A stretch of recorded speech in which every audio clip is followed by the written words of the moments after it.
Welcome to the weekly heads up for New Zealand business from DAA Business Consultants and Chartered Accountants.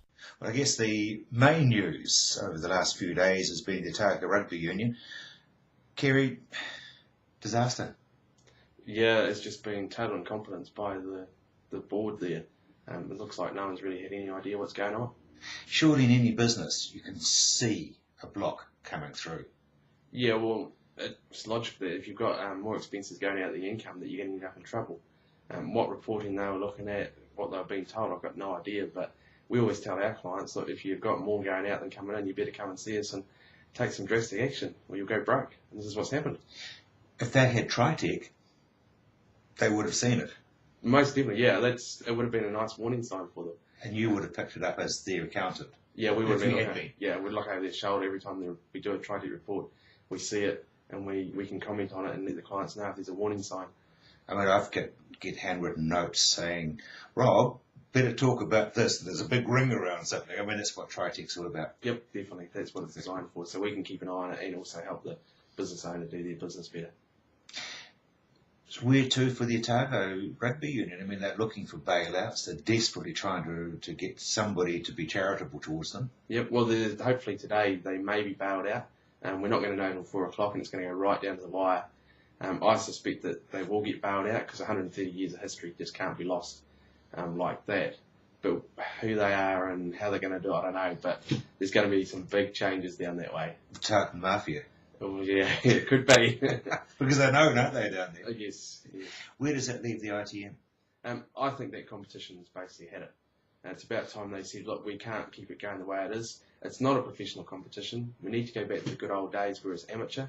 Let the professionals play in the Super 15 and even look at going towards what the NRL does. The league competition's got a top level and then underneath they've got some feeder competitions. Why not make the ITM Cup that one? So where we've got the Metro here in Canterbury, for example, which is an inter-club, but it's the top end of it. Yep. That would be the first level. From there you go into the ITM and from there I think you progress to the Super 15. And if you've got a player out of form in the Super 15, drop them down to the ITM Cup. They'll give them a bit of a wake-up call and help them improve themselves. And the same for injury cover. So you would still have some form of ITM? I would, but it wouldn't be professional.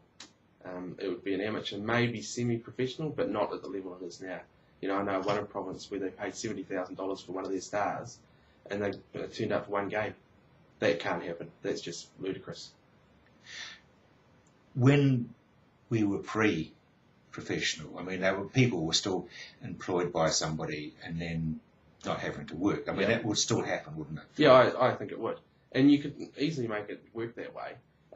You look at the New Zealand Warriors, they've been through this whole scenario where they've got a feeder competition and all their players, they may not be professional, but they are tied to the club through employment relationships or something like that.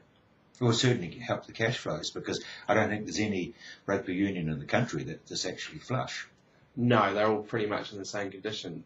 Auckland, Wellington and Canterbury are probably the ones that could keep surviving in the future because they've got the population base, but none of these other unions can tolerate keep playing in the ITM Cup and paying the players the wages the players think they deserve. Finally, I guess the other thing would be to put management in who were managers, business people, rather than fanatical rugby supporters. Yes, you do need a bit of a balance. You do need some rugby people there, maybe one or two, just so they give that rugby angle. But it is a business now, and it's got to run like a business. Interesting, isn't it? That now we are, everywhere you look, in business mode.